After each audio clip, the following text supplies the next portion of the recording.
Deathly Afraid of Loving You, Part 4. Ladybug took a breath before walking into the cafe that she and Shot had planned to meet up at before the award show.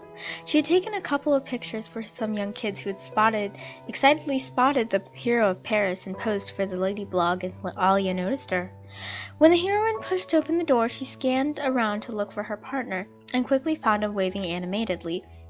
He sat at the corner of the cafe at a small two-seat side table. "Hi," he said excitedly. "Hi to you too," Ladybug laughed. LadyNoir looked adorable, even Ladybug had to admit it to herself. With his bright smile and wide kid-like wonder eyes, she couldn't help but blush the slightest bit. "Hi there! What can I get you?" asked a very giddy server. She was clearly overjoyed to be serving them. "I'll take a peppermint mocha," Ladybug said with a smile. The girl nodded and quickly jotted it down on a notepad. "I'd like an Americano," Shot said. When the girl left to get their orders in, Shot turned back towards Ladybug. "So, why'd you agree to this? You used to be so adamant on keeping our distance outside of the field." Ladybug did not know how to respond. It was true. She was more lenient on things she would have never allowed before, but she couldn't just say, "Oh, I think I might be falling for you, but I can't because I don't know what disasters that would bring." "Well, we've been working together for a while, and I think that we know how much distance to keep." That should satisfy his curiosity, right? Wrong. Really, because this is a recent change that has to have a better reason for than just time. Shot raised an eyebrow. "Nope, time is the reason," Ladybug said again, taking a sip of her coffee when it came. "Wow, their coffee is really good here. I always drink coffee." LadyNoir was very smart, even though he never really acted it. He knew Ladybug better than almost anyone, so when she tried to claim that time was why she was okay with them hanging out, he wanted to call it out. She'd never want them to know much about each other's personal lives, so he tested the waters. If time was the reason she would see him outside of the field, then nothing else would change. The rules about their other lives would still stand. "Really? Why?" Ladybug winced. Dang it, she was not supposed to ask questions. But the feline certainly got his answer. Never mind. Coffee's great in general." She tried to cover up her little slip-up, but it did not get past LadyNoir. "Something is different, and you know it," he stated. It was rare that Shaw would so strongly correct Ladybug. "What is it? What changed?" he asked. Ladybug set down her cup on the table and took a breath.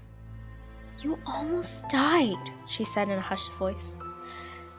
"You pretty much did so excuse me for realizing that something could happen to you." LadyNoir's face twisted into confusion. "I've taken many hits before. I'm not that hard to beat. I'm a strong kitty cat." Ladybug sighed, not wanting to explain what she had been feeling since the attack that changed the way she viewed her partner. "I know you can take a hit, but still, it's dangerous. We're superheroes. It's not all fun and games. I don't know what I would do without you, and I don't want to have to wait until you're gone to know who you are outside of the battlefield." Shot took in her explanation and nodded his head. And? That cat had the nerve to add "and"? Perhaps he knew her too well. "That's it. No and," Ladybug said. Her partner shook his head. "No, I know you too well. Please tell me." His green eyes begged her to tell him. LadyNoir nodded for her to continue. I feel different, okay? You happy now?" she snapped. Ladybug took a sip of her coffee and averted her eyes. She could not believe that she had just said that. "Really?" She hated the hope in his voice. She just fanned his feelings only to douse them with the truth. "But nothing can happen," she stated, putting a rather large frown on LadyNoir's face. "So you're just gonna tell me that you started loving me, and then say that?" Ladybug sighed.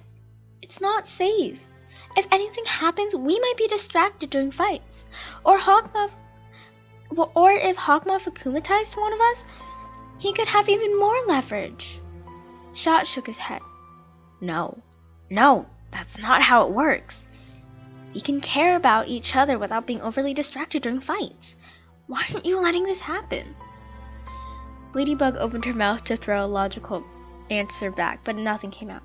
Why? Because I'm deathly afraid of loving you! She exploded in a loud yet hushed voice only he could hear. The expression on his features shifted from seriousness to shock.